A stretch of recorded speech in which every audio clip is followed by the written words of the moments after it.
আসসালামু আলাইকুম ওয়া রাহমাতুল্লাহ। আলহামদুলিল্লাহ আলহামদুলিল্লাহি ওয়া কাফা ওয়া সালামুন আলা ইবাদিহিল্লাযিনা ইসতাফা। আম্মা বাদ।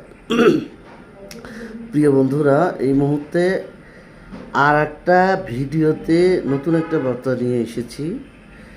বার্তাটা হচ্ছে রাতের সলাতের কান্না।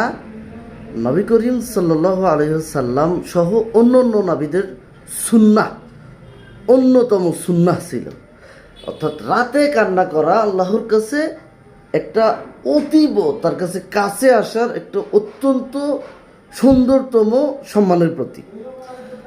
মানে রাসূলুল্লাহ সাল্লাল্লাহু আলাইহি ওয়াসাল্লাম বলেছিলেন যে যে চোখ আল্লাহর ভয়ে কাঁদে, জাহান্নাম তাকে কখনোই স্পর্শ করে না বা করবে না, জান্নাতের আলো হয়ে দাঁড়াবে তার জন্য।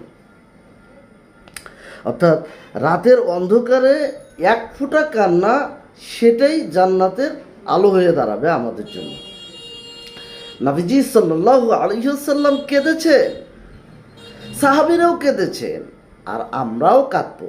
আমরা কি কাঁদবো না? কাঁদতে হবে। আমরা কি একবারও মর্মে কেঁদেছি? না, আমাদেরকে কাঁদতে হবে শুধুমাত্র আল্লাহর ভালোবাসায়। আমাদেরকে কাঁদতে হবে। আল্লাহ আমাদেরকে কবুল করুন, আমিন।